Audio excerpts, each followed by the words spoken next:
It lasted less than 10 seconds. A laugh, a gesture. A moment meant to humiliate a black man in a wheelchair in front of strangers. The woman thought no one important was watching. She thought it would disappear as quickly as it happened. But phones were already recording. And by the time she realized the attention had shifted, it wasn't focused on him anymore. It was closing in on her. What she didn't know was that the man she mocked wasn't powerless. And when the truth surfaced, her entire career collapsed almost instantly. The man arrived early, as he always did.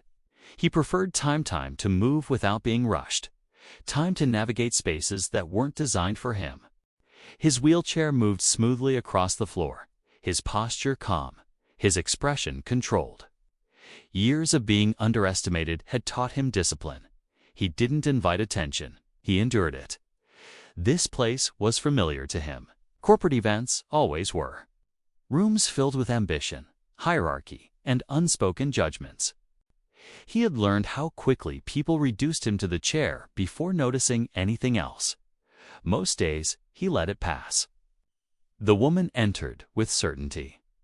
She belonged here, or, at least, she believed she did. Her reputation preceded her. Confident, outspoken, successful. People listened when she spoke. She had built her career on being fearless and unapologetic. No one had ever truly challenged her behavior.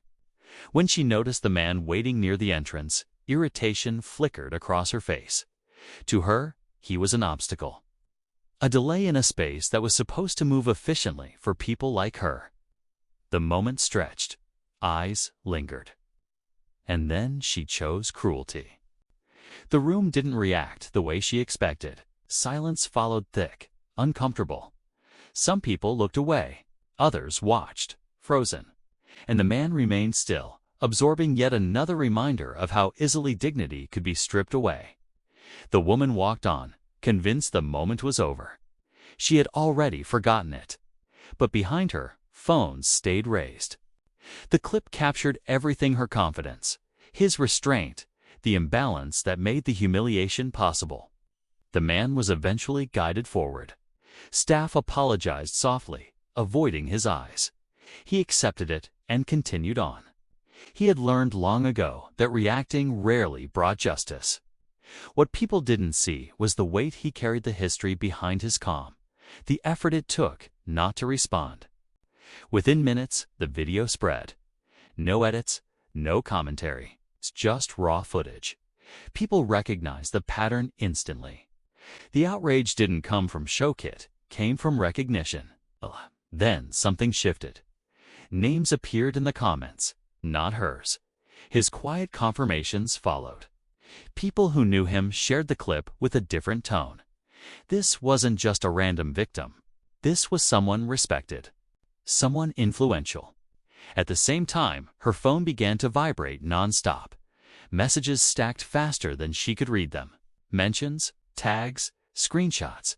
The confidence she relied on started to crack. Still, she believed she could control it. She always had. What she didn't realize was that this wasn't about public opinion anymore. It was about power, and she had just targeted the wrong person. The truth surfaced quietly, but spread fast. The man she mocked wasn't just an attendee. He was a leader, a decision-maker, someone whose approval carried real weight behind closed doors. Meetings were paused. Partnerships were questioned. The video was reviewed again, not as drama, but as evidence. Her behavior wasn't seen as a mistake. It was seen as a risk. The man never spoke publicly. He didn't need to. Silence carried authority. The decision came swiftly and without negotiation. What followed was final. For the woman, everything unraveled in hours. Opportunities vanished. Support evaporated. The image she had built for years collapsed under the weight of a single moment that revealed who she really was. The man left that day the same way he arrived: quiet, composed, dignified. He hadn't demanded accountability. He hadn't raised his voice. He had simply existed without shrinking. This wasn't a story about revenge.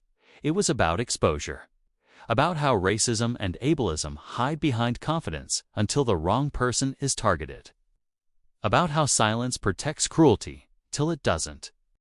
Her career ended because of seconds. Seconds where she believed someone else was beneath her.